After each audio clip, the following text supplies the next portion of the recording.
The sentence sounded harmless, polite, even. The kind people use when they want to feel clean afterward. If this role no longer works for you, he said, folding his hands, we can discuss your exit. It took me a second to register what had actually happened. Not the firing. I saw that coming weeks ago. It was the wording that landed wrong. Too careful, too rehearsed, like he wanted it to sound mutual, documented, reasonable.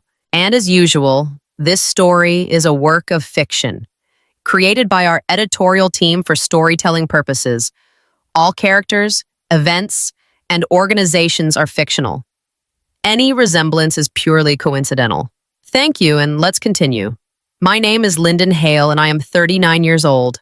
I had been at the company for 16 years, not climbing ladders, holding them steady, fixing things that broke quietly, making sure reports lined up, approvals matched, and nobody noticed the mess underneath. That kind of work never looks impressive in a meeting. It just disappears when it's done right. We were alone in his office. The air smelled faintly like old coffee and printer toner. He kept talking after that sentence, filling space, explaining alignment and direction and how hard these decisions were. I stopped listening. My chest went cold instead of tight, which surprised me. He thought this was the end of something. I could tell by the way he leaned back. I didn't argue. I didn't ask for time. I nodded once and said, "Thank you for explaining that." The words came out steady. That seemed to throw him off. At my desk, I packed slowly. A notebook. A framed photo I kept turned face down. Nobody stopped me. A few people watched like they were trying to memorize my reaction. In the elevator, my reflection looked calm. I wasn't. I just knew not to show it. I pulled out my phone and made one call. "Activate the clause," I said, the next morning, before I checked the news or my email. My phone lit up with 23 missed calls. They walked me out quietly. That part stayed with me. The security guard didn't rush me. He didn't apologize either. He just said, "This way, Lyndon," like we were finishing a task together. My badge beeped at the glass door, then went dead. I stood there a second too long before he nudged the door open for me. I hated that he had to. Jenna from compliance caught up near the elevators. She didn't smile. "I'm sorry," she said. "It's fine," I answered. Out of habit, she nodded like she needed that more than I did. At home, I set my bag down and didn't move for a while. The apartment felt bigger than it had that morning. I opened my laptop without thinking. Access denied. I shut it harder than I meant to. My phone buzzed. A message from my sister Mom wants to know if you're coming Sunday. She says you sound tired lately. I typed, "I'm fine," deleted it, typed nothing. I checked my accounts. I had savings. Enough to breathe. Not enough to relax. 16 years of steady work does that. It teaches you to trust routine, not gaps. Rent, insurance, groceries, the quiet math of staying afloat. I almost called my mother. I could already hear her voice at your age. "Why would you leave a stable job?" I put the phone down instead. That choice sat heavy. My lawyer called. "You handled the exit well," he said. "Now you stop. Stop what I asked. Explaining, fixing, reassuring them," he said. "Silence is your protection right now. I can handle silence." I said, "I wasn't sure. No calls, no messages. If you talk now, you'll regret it." I sat on the floor after we hung up, back against the couch. I didn't tell my family. I told myself it was temporary. The calm was still there, but it felt thin, not safety, just control. And control. I was starting to understand, but wasn't the same thing as being okay. Arthur's office felt familiar in a way I couldn't explain. Old paper, cold coffee, the kind of place where nothing dramatic happened quickly. He didn't sit down right away. He stood near the window and said, without looking at me, "This is going to take time." Then, as an afterthought, "And it's going to wear you down." "I'm not asking for fast," I said. "I just need it to be right." He turned and nodded once. "They'll push back. Hard. Not because you're wrong, but because they're not used to someone staying quiet when they expect fear." He slid a folder across the desk. It wasn't neat. Papers stuck out at odd angles. "This clause," he said, "is something most people ignore. It's there, but they treat it like fine print. You didn't." I almost did. I admitted. More than once. I kept thinking maybe I was making a problem where there wasn't one, and that's how it works. Arthur said, people talk themselves out of protecting themselves. He flipped through the pages. Here, you asked for clarification on spending. They replied in writing. Here, you flagged a process shortcut. They acknowledged it. None of this felt important at the time. Now it does. I watched my hands on the folder. They were shaking. I pressed them flat. I wasn't trying to trap anyone. I said, I just didn't want to be the one blamed if things went wrong. That's why you're still standing, he replied. I took a breath. Be honest with me. Do I actually have a chance? Arthur didn't rush the answer. Yes, he said, but it won't be easy. They'll say you misunderstood. They'll say you overreacted. And at some point, they'll say you're being emotional. At my age, I said quietly, I don't have time for that. Like, that's exactly why they thought you'd back down, he said, and why they misjudged you. I stood, holding the folder close. If I lose, I said, I don't just lose a job, I lose my name. I know, Arthur said. That's why we move slowly, carefully, no shortcuts. As I reached the door, he added, you're calm right now, that helps. Just don't confuse calm with safety. The hardest part hasn't started yet. I didn't answer.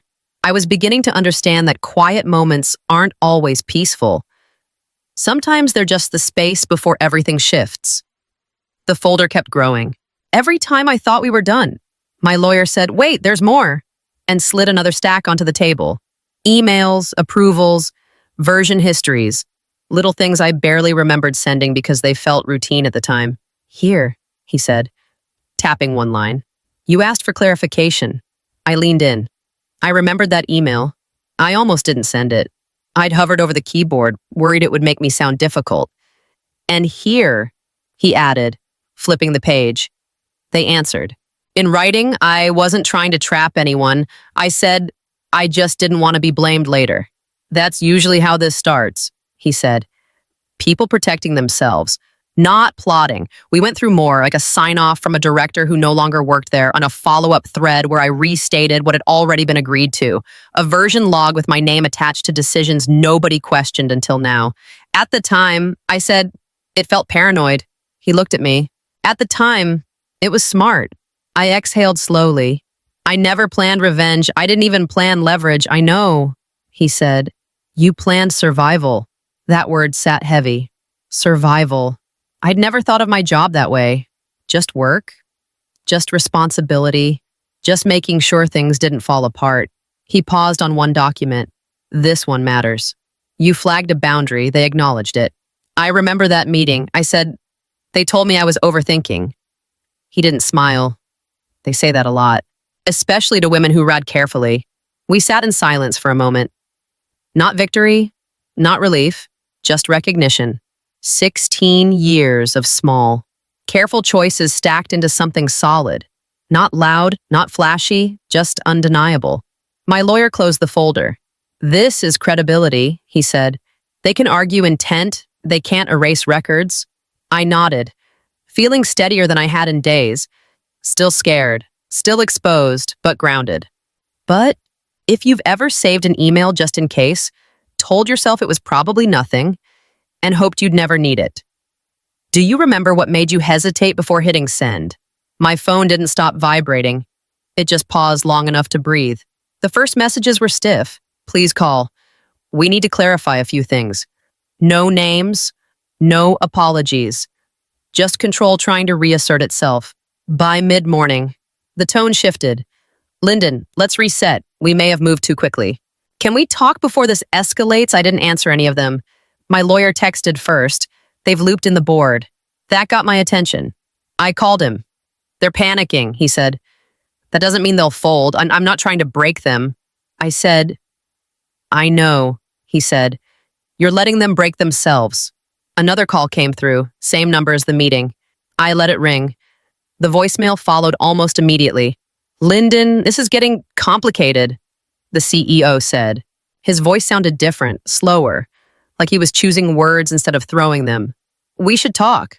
I played it once, then deleted it. An email landed a few minutes later. Subject line alignment. That almost made me laugh. My lawyer called again. Their legal team reached out to ours, and I said, And they disagree with each other. He said, "That's good for us." I leaned back and stared at the ceiling. Silence felt heavy now, not peaceful. Loaded. Another text came in. This one from an unknown number. "We're trying to protect everyone here." I typed a response. Deleted it. Typed another. Deleted that too. "Don't engage," my lawyer said when I told him. Every unanswered call narrows their options. "I hate this part." I said, "It feels passive, it's not." He said, "It's pressure." By the afternoon, the messages stopped pretending. "This doesn't have to get ugly. Think about your future. Let's be reasonable." I put my phone face down on the table and walked away from it. Silence wasn't empty anymore. It was doing work. I stopped hearing things directly. That's how I knew it was getting bad. It started with a text from Jenna. No greeting. Just, "They've been in meetings since 8. I typed. "About what, 3 dots? Then nothing. 5 minutes later. "Everything," Mark called after lunch. I could tell he'd already said too much to someone else. His voice had that tight edge. "He keeps changing the reason." He said, "First it was performance, then culture. Now it's timing. Timing of what I asked. That's the problem." Mark said, "Every time someone asks, he answers differently." I could picture it. The over-explaining, the circling, the way confidence leaks when you try to outrun your own words. He wants it fixed fast. Mark went on, "Keep saying if we just move quicker, it'll all settle down." "And does anyone believe him?" I said. Mark didn't answer right away. "Then legal doesn't." That was new. Later that afternoon, someone from legal left me a voicemail. We'd spoken maybe twice in 16 years. "We're reviewing historical approvals," she said. Neutral tone, no request, just a statement meant to land. I forwarded it to my lawyer without responding. He called me back. "They're not aligned," he said. "Leadership's fractured. That's good for us, right?" I asked. "Yes," he said. Then added, but don't expect it to feel good." It didn't. I kept waiting for relief or satisfaction. Something sharp and clean, and instead, I felt this low, dragging dread, like watching a structure tilt and realizing you're still close enough to feel the impact when it falls. Another text came in. Different number. He contradicted himself again. I didn't ask how. I didn't need details. That evening, my phone stayed quiet. No calls, no messages, just silence after days of noise. It should have felt like progress. Instead, it felt like the moment before something gives. I wasn't in those meetings anymore. I wasn't being blamed or questioned or cornered. But I could feel the spin from the outside, like the scramble at the loss of control. I sat there, phone in my hand, knowing this part mattered just as much as the confrontation. Knowing the hardest thing I could do was nothing at all. If you've ever stepped out just as a place started to crack, did you feel relief first? Or that heavy sense that you were still close enough to hear it coming apart? The call came late, not blocked, not routed, straight from his number. I let it ring twice, 3 times. Then I answered. "Lyndon," he said. No title this time. No pleasantries. His voice was lower than I remembered. Careful, like he was stepping onto thin ice and knew it. "I'm listening," I said. There was a pause. I could hear his breath. I didn't think it would go this far. "You said that already," I replied. "Just not to me." He cleared his throat. "I assumed you were posturing, buying time. I thought you'd panic." I almost laughed. Not because it was funny, because it was accurate. I didn't panic. I said I just didn't rush. That silence, he continued. It looked like uncertainty. It wasn't. I said, it was restraint. He shifted tactics. I could hear it happen. "We're willing to revisit the exit terms," but he said, "There's a room to be flexible." "You already exited me." I said, "You documented it." "That wasn't my intent." He said quickly, "But it doesn't need to be," but I replied, "It just needs to be recorded." Another pause. Longer this time. "I underestimated you," he said. The words sounded forced, like they'd scraped his throat on the way out. "I thought you'd come back, ask to fix this. I thought you read your contracts." I said. His breath caught, just a little. "Enough. I thought you were bluffing," he said. I leaned back in my chair. My hand was shaking. I kept my voice even. I wasn't bluffing. I just didn't need to explain myself. Silence. Heavy. Final. He tried once more. "We can still make this collaborative." "No," I said. That window closed when you decided for me. He didn't argue. That's how I knew it was over. Good luck, he said finally. You too, I replied. I meant it less than he did. When the call ended, I sat there longer than I needed to. My chest felt hollow. Not victorious, just lighter. Like something I'd been holding finally let go. If you've ever watched someone realize, too late, that they picked the wrong person to dismiss, did you feel relief or just the quiet weight of knowing it didn't have to end this way? Things didn't explode. They stalled. My lawyer called first. Formal inquiry started this morning. He said, internal and external. What does that mean for them? I asked. It means projects pause, he said. Approvals freeze. Nobody wants their name on anything new. I heard it later from Jenna, voice tight. They shut down 3 initiatives today, she said. All of them tied to leadership sign-off. I said, are they saying why no? She replied, they're saying nothing. That silence had weight now, different from before. This one came with consequences. A compliance officer I'd barely spoken to before left a voicemail. We may need clarification on historical decisions, she said, careful with every word. Not asking, not demanding, just laying track. My lawyer warned me. This is where people get impatient and mess it up. I won't, I said. You will want to, he said. That's normal. He was right. I wanted to correct things, add context, explain intent, and I wanted to be seen as reasonable. That urge sat in my chest and pressed. Instead, I did nothing. Another message came in from the company. Short, formal. Please route all communication through counsel. No signature. No tone left to hide behind. I forwarded it and closed my inbox. Days passed like that. No drama. Just movement slowing to a crawl. Meetings postponed. Decisions kicked down the road. People waiting for permission that wasn't coming. I wasn't in the room anymore, but I could feel the shift. Could feel. The system was doing what it always does when uncertainty creeps in. It protected itself. My lawyer checked in again. You're doing fine, he said. I don't feel like I'm doing anything, I replied. That's the point, he said. I sat with that. The urge to act still there, the choice not to. The strange power in stepping back and letting the machine grind forward without me. I didn't hear it from an announcement. I heard it from Mark. Same way everything else had come to me lately. He's gone. He said, no build-up, no tone, just fact. Effective when I asked. Yesterday, he replied. Security cleared his office before lunch. There was no email, no all-hands meeting, just a calendar update that disappeared and a name removed from approvals. Authority didn't collapse. It evaporated. Jenna texted later. They're calling it a transition. I wrote back, they always do. She sent a single period. That was her version of agreement. My lawyer confirmed it that evening. They're restructuring, he said. Leadership changes, compliance reviews. Everything's slower now. Any apology, I asked? No, he said. That's not how this ends. I sat with that. I hadn't expected one.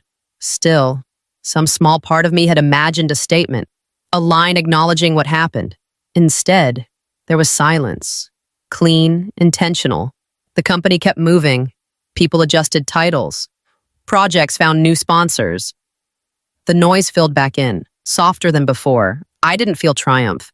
I didn't feel cheated either. Just empty space where pressure used to live. Mark called again before the week ended. You okay? He asked.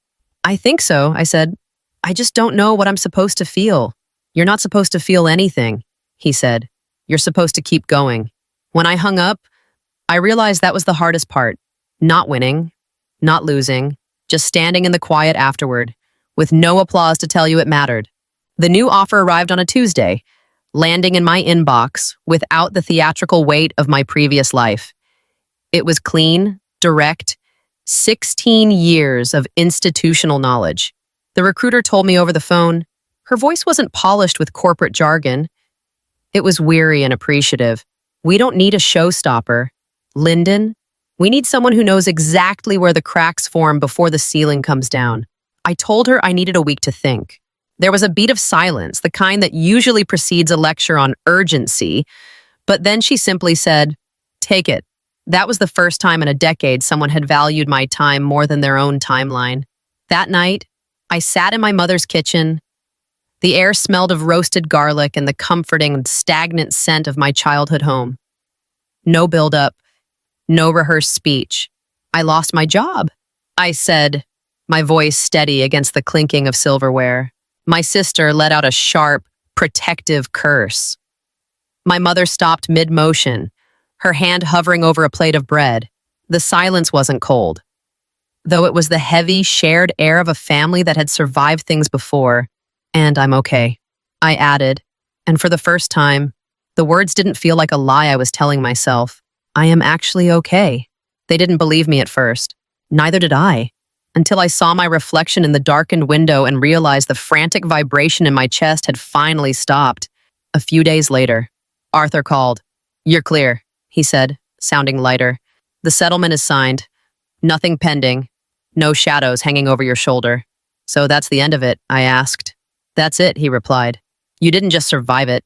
Lyndon, you handled it with the kind of grace that leaves them looking small." I didn't feel triumphant. I didn't want to pour champagne. I just felt settled. It was the physical sensation of my shoulders dropping an inch without my permission.